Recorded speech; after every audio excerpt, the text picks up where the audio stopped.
Hey, what's up, dudes and girls? We are here in the gym and we want to do an episode about training for strength in comparison to training for size. Some of the differences and some of the techniques that you can use to make sure you're doing it correctly. But first, we want to show you a quick clip of our experience of working with the Olympic channel on a show called Hitting the Wall, where we train with Olympic athletes. Buff dude versus buff dude in the Olympic Wrestling Challenge. Who will win? Find out. Go!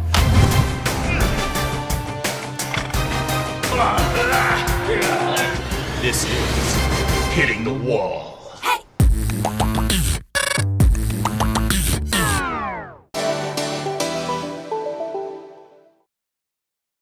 Now it's time to get this episode started.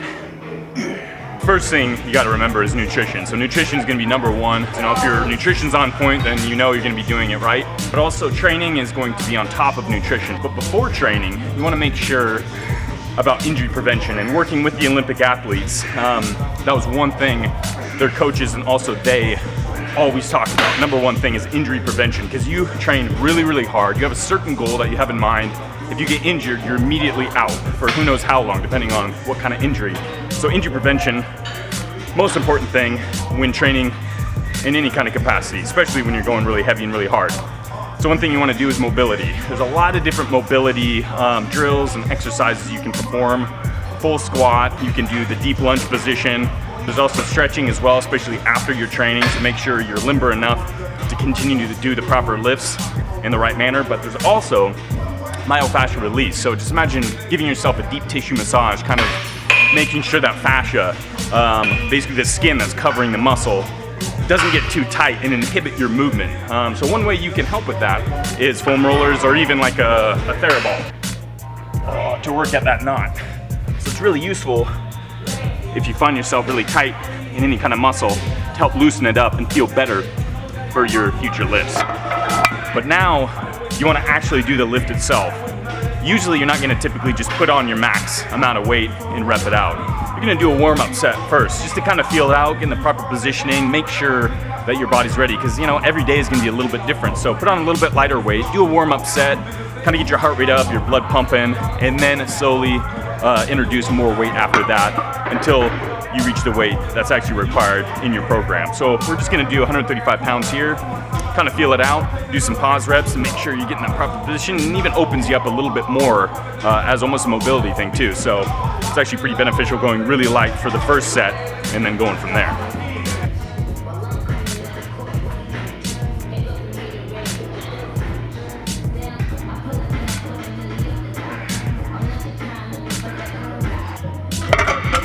The most important tool you can have when gaining strength is going to be the Smith machine.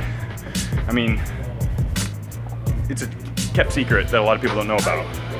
To gain as much strength as possible, use the Smith machine. No, I'm just kidding. Really, you never use the Smith machine. It looks good though. If you don't have a spotter, it's okay, I guess.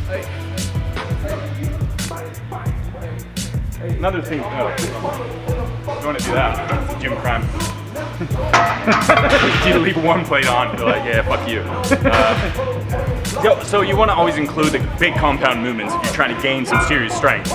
Squats, deadlift, bent over rows, bench press, you know, the overhead press, all the kind of golden five exercises that you typically are going to do in any major program. But if you do these compound movements, you're going to require a lot of effort, a lot of energy, a lot of strength, and a lot of muscles to contract while doing it. So that's one good thing to always use in your program is compound lifts. But the thing is, you always have to try to have those incremental increases each week or each couple weeks, and that's called progressional overload. So you're progressing in the amount of weight that you're putting on these lifts, so that way you can overload your body, and that way it forces it to adapt to that weight, and then you're going to be gaining that strength and even size too. Because typically when you gain strength, size is going to follow too, because the muscles are going to require to be bigger because they're stronger. Now it's not always the case. For some people they can be very strong, but maybe not look it sometimes.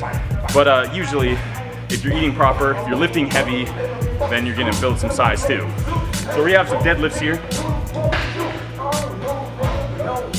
And you can see I don't really have lifting shoes on. So an easy thing to do is just take it off, get barefoot, be a little bit more grounded that way, and the lift is gonna seem a bit more stable.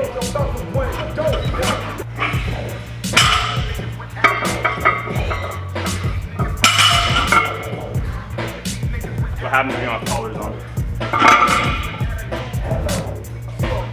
So the deadlift, you're lifting from the dead position, dead weight. So in a squat, you're squatting down to achieve that stretch kind of position. So imagine the muscles like a rubber band. You're going down into the squat position, it's pulling the muscles back like a rubber band, and then it's almost releasing a little bit, pushing yourself to the top position so you gain that energy, that elasticity through the muscle. But with deadlift, since you're starting from a dead position, you have to it requires a lot of power and strength to get it to the top position, so it's a bit different.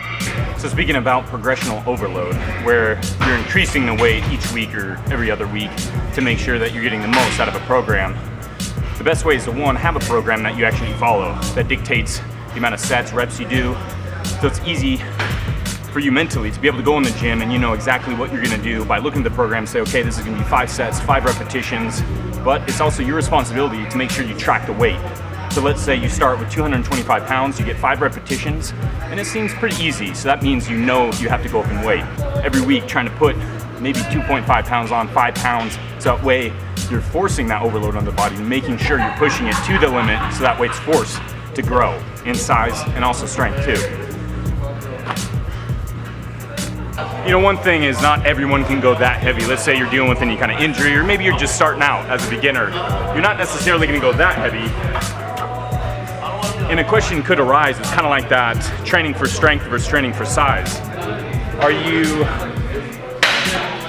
Do they really differ very much from each other? And they can in some ways. So if you've heard the term hypertrophy, is when you're making those kind of microscopic tears in the muscle, having a very high volume type of workout. So you're going lighter in the weights, but you're going higher in the repetitions, higher in the sets, and you're forcing those tears in the muscle, and then you're feeding the muscle the proper nutrition to then make it grow, because it repairs itself, and again, that adaptation process kind of comes in play where it makes it a little bit bigger because it was damaged, so it makes sure it won't get damaged again, right? Essentially. So you don't really necessarily have to go really heavy if you don't want to. So if you're really training for hypertrophy, or when I was younger I called it hypertrophy, which I think sounds kind of cooler anyways, but hypertrophy is a very good technique, especially with a lot of bodybuilders. They'll use that technique to gain that size in the muscle bellies, and they never really go that heavy. So that can be something good, but unfortunately you're not gonna get that strong necessarily, but at least you're gonna look strong. So going really lighter on the weights is okay, especially if you're dealing with kind of injuries. You really can't put a lot of weight on your joints or your muscles.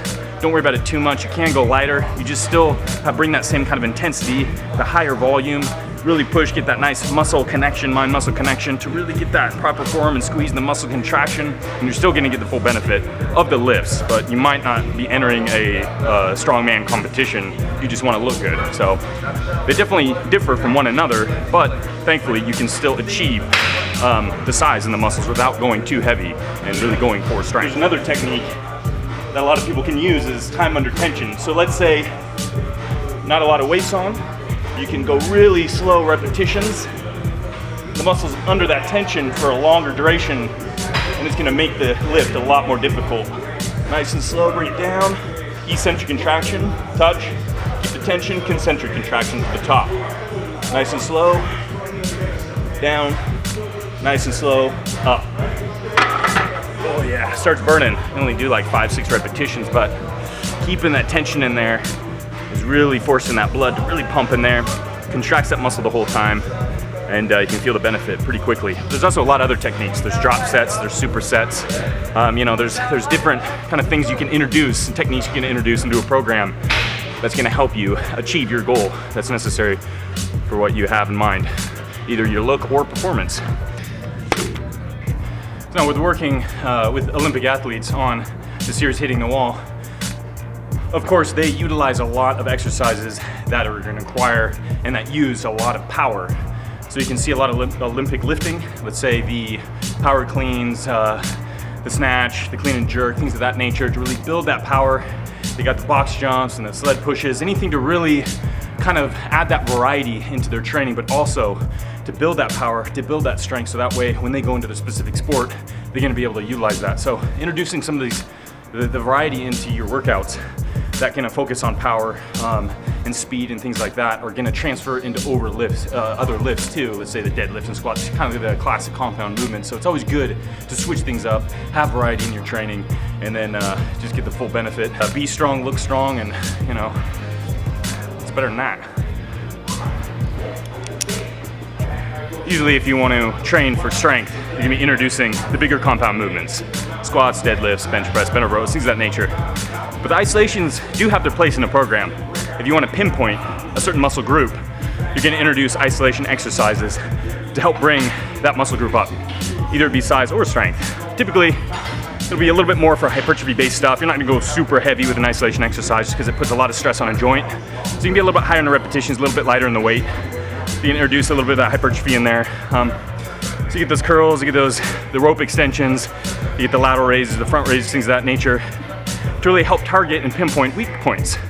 That's the good thing about isolation exercise. They definitely do have their place in a program, but if you want to really gain strength overall, you're not really going to be utilizing the isolation exercises in particular. But they're always good to kind of tag on at the end of your workout to help target and pinpoint those weak points. And also, it's for vanity too. I mean, it makes you look good. Good pump, arms look a little bigger, you know. They definitely have their place, especially in a buff dude program. There we go, training for strength versus training for size. Now, they're not necessarily independent from each other. If you gain strength, typically size is gonna follow that. But your training methods and techniques can differ the way you look and perform. And that's pretty much what this video is about. If you really wanna train for size, specifically, you can introduce hypertrophy training, keep the weight a little bit lighter, reps a little bit higher, high volume. You can introduce supersets, drop sets, things of that nature. And if you're really just training for strength, then you're gonna train in those big compound movements, full body, also introducing kind of like Olympic lifts, power moves, things of that nature. But the good thing is adding that variety and including all of it together is gonna make that complete buff dude physique. So hopefully you enjoyed this video. And if you have any other suggestions for future videos, please comment below. And as always, yes, folks.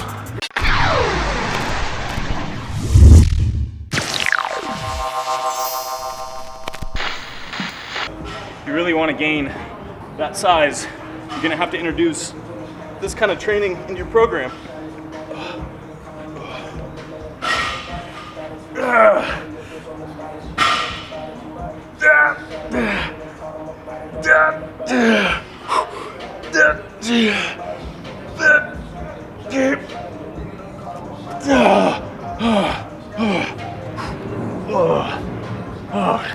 Yeah.